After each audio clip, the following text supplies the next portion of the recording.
नमस्कार। आज हम एक बहुत ही एक असाधारण आध्यात्मिक यात्रा पर बात करने वाले हैं। जी। ये यात्रा है महावीर की और हमारे पास जो जानकारी है वो महावीर एक आध्यात्मिक यात्रा नाम की एक किताब के कुछ अंशों से है। अच्छा। हमारा मकसद ये है कि इन अंशों के आधार पर समझें कि कैसे एक राजकुमार मतलब सब कुछ छोड़कर आत्मज्ञान की तरफ बढ़े। उनकी जिंदगी की खास घटनाएं, उनकी शिक्षाएं और वो रास्ता वो कैसे वहां तक पहुंचे। बिल्कुल, ये समझना जरूरी है। और एक बात जो शुरू में ही साफ करनी है, हम्म। जो स्रोत भी कहते हैं कि महावीर जैन धर्म के संस्थापक मतलब फाउंडर नहीं थे। हाँ, ये एक आम धारणा है, लेकिन सही नहीं है। वो असल में 24वें और आखिरी तीर्थंकर थे। जी, 24वें। तो एक तरह से देखा जाए वो धर्म को शुरू करने वाले नहीं बल्कि उसे परिष्कृत करने वाले एक सुधारक थे। बिल्कुल सही कहा, एक रिफॉर्मर थे। चलिए तो फिर इसी पॉइंट से शुरू करते हैं, देखते हैं ये सफर कैसा रहा उनका। हाँ, जरूर। तो कुछ बेसिक जानकारी से शुरू करते हैं। स्रोत बताते हैं कि उनका जन्म लगभग 599 ई पूर्व में हुआ था। जी, ईसा पूर्व 599। और वो करीब 72 साल जिए। हाँ। उनके माता पिता कुंडलपुर के राजा सिद्धार्थ और रानी त्रिशला। रानी त्रिशला का एक और नाम प्रियकर्णी भी मिलता है। जी, प्रियकर्णी। और नाम महावीर, इसका मतलब ही है महान वीर या महान नायक। काफी शक्तिशाली नाम है। बिल्कुल बिल्कुल। और तीर्थंकर शब्द जो है उस पे भी थोड़ी बात करनी चाहिए। हाँ जरूर। तीर्थ मतलब वो घाट या वो साधन जो हमें ये संसार सागर, ये जन्म मरण का जो चक्कर है जी। उससे पार ले जाए। अच्छा। और कर मतलब करने वाला या बनाने वाला। तो तीर्थंकर मतलब वो हुए जो रास्ता दिखाते हैं, जो पार उतारते हैं। मार्गदर्शक। हाँ, मार्गदर्शक। और स्रोत साफ कहते हैं कि महावीर 24वें थे जैन फिलॉसफी के हिसाब से। हर कालचक्र में 24 तीर्थंकर आते हैं। हर कालचक्र में। हाँ, ये एक साइक्लिकल व्यू है टाइम का।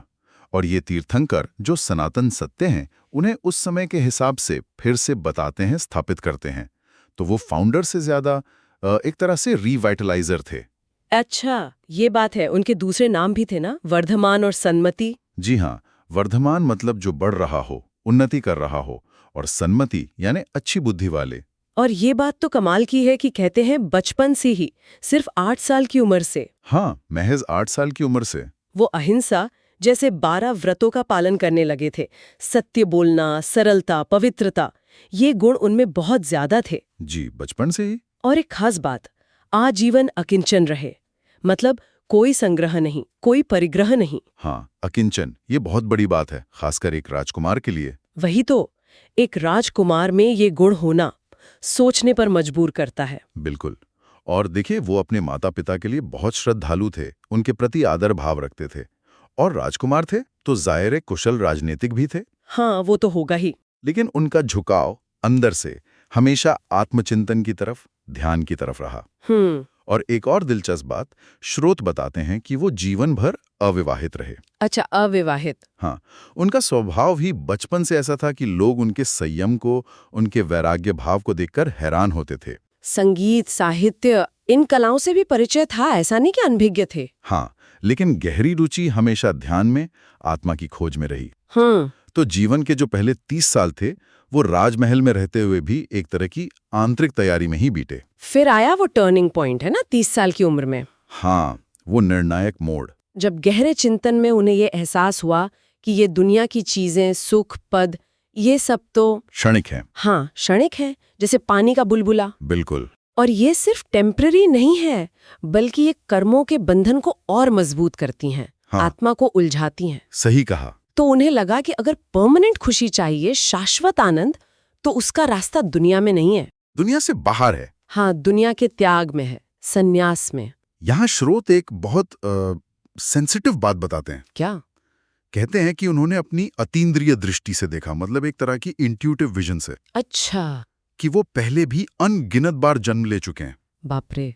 और हर जन्म में इन्हीं सांसारिक सुखों के पीछे भागते रहे। तो उन्हें बड़ा पछतावा हुआ कि जीवन के ये 30 साल ये तो ऐसे ही निकल गए हैं, क्योंकि वो जो असली काम था, आसक्ति को काटना, लगाव को छोड़ना, वो तो किया ही नहीं। तप नहीं किया। हाँ, वो तप, वो त्याग, वो नहीं हुआ। ये एहसास इतना गहरा था कि बस वहीं से उन्होंने तय कर लिया कि अब संसार छोड़ना ही है। ये कोई हल्का फुल्का विचार नहीं था मतलब। नहीं, ये उनके अंदर की गहराइयों से आई आवाज थी। इस निश्चय को और पक्का करने के लिए उन्होंने 12 अनुप्रेक्षाओं पर सोचा है ना, 12 भावनाएं या विचार। जी, 12 अनुप्रेक्षाएं। ये वैराग्य को मजबूत करने वाले 12 चिंतन हैं। बहुत महत्वपूर्ण है जैन दर्शन में। इनमें से कुछ खास पर बात करें, जैसे पहली है अनित्य अनुप्रेक्षा। हाँ, अनित्य मतलब सब कुछ टेम्पररी है। ये शरीर, ये रिश्ते, ये धन दौलत, ये पद, सब बदलने वाला है, कुछ भी परमानेंट नहीं। सही बात है। फिर अशरण अनुप्रेक्षा। अशरण मतलब जब असली संकट आता है, बुढ़ापा, बीमारी, मौत, तो कोई बाहरी चीज या व्यक्ति सच्चा सहारा नहीं दे सकता। आत्मा ही अकेली है, अपना ही सहारा है। ये गहरा विचार है। बिल्कुल। फिर है संसार अनुप्रेक्षा। ये समझना कि ये जन्म मरण का जो चक्र है, ये चलता ही रहता है। आत्मा इसी में भटकती रहती है, दुख पाती है। और एकत्व अनुप्रेक्षा। एकत्व यानी आत्मा अकेली ही जन्म लेती है, अकेली मरती है, अपने किए कर्मों का फल भी अकेली ही भोगती है, कोई साथ नहीं देता। फिर कर्मों से जुड़ी हुई भी है आश्रव। हाँ, कर्म सिद्धांत की बात आती है। आश्रव अनुप्रेक्षा।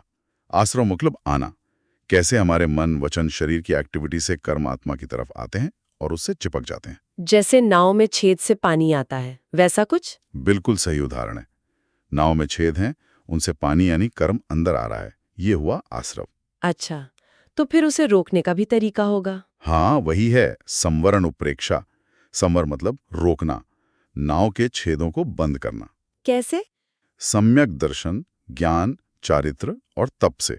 मतलब सही श्रद्धा, सही ज्ञान, सही आचरण और तपस्या से नए कर्मों का आना रुक जाता है। ठीक है। और जो पानी पहले से भर गया है नाव में? हाँ, उसके लिए है निर्जरा अनुप्रेक्षा।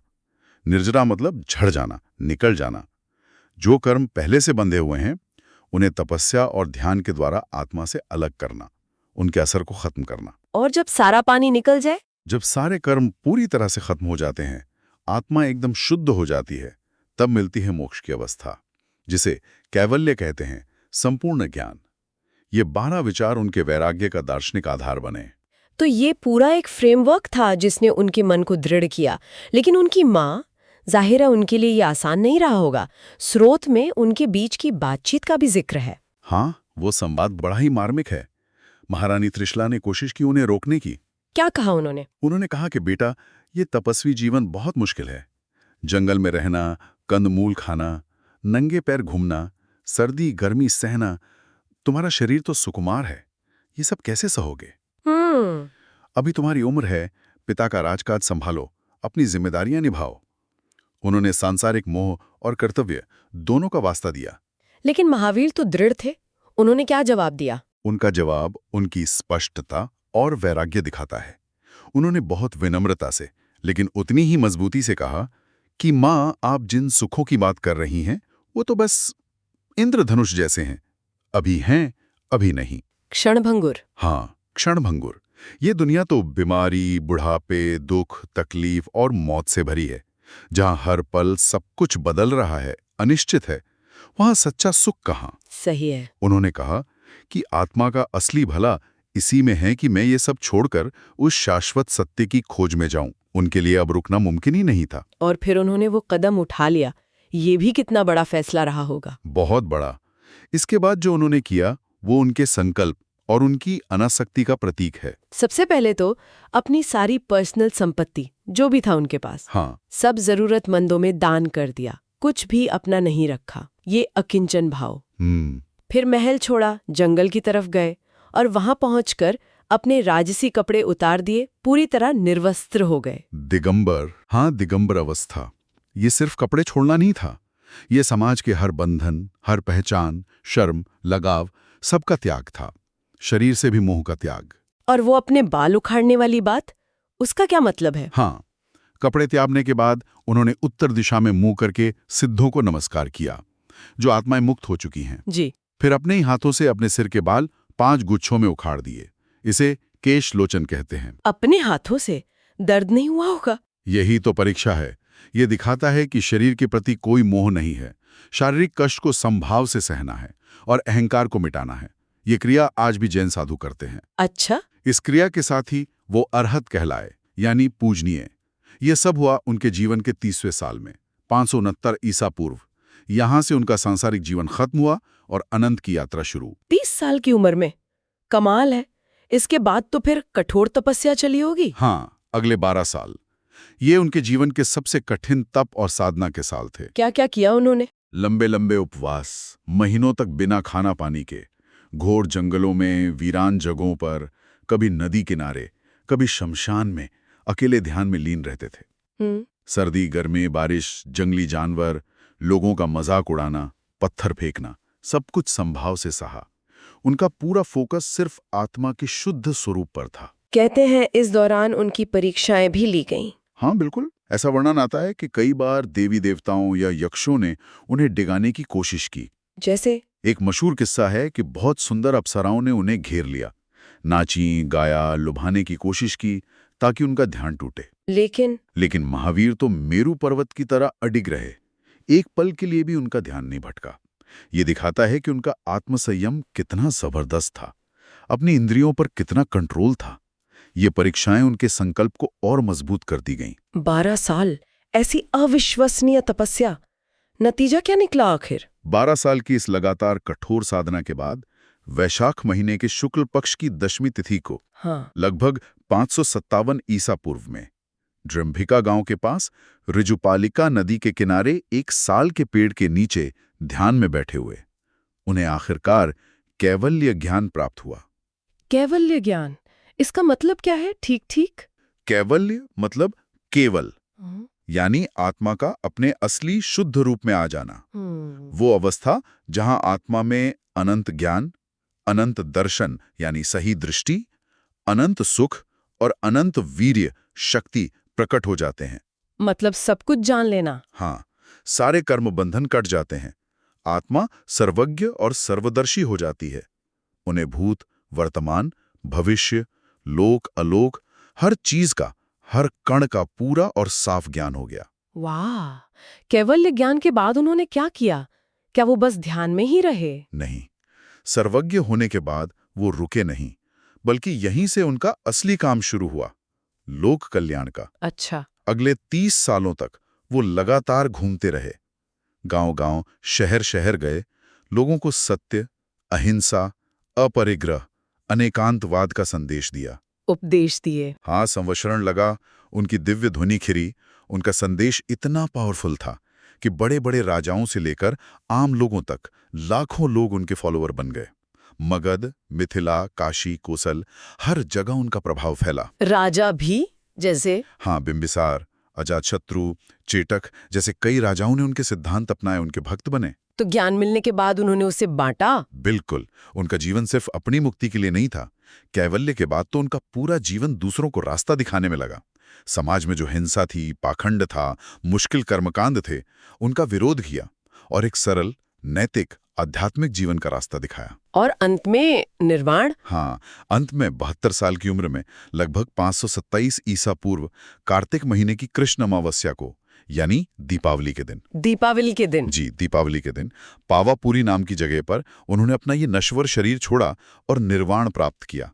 निर्वाण मतलब जन्म मरण के चक्र से हमेशा के लिए मुक्त हो जाना, सिद्ध अवस्था। तो अगर हम इस पूरी यात्रा को देखें तो मेन टेकअवेज क्या हैं? क्या निष्कर्ष निकलते हैं?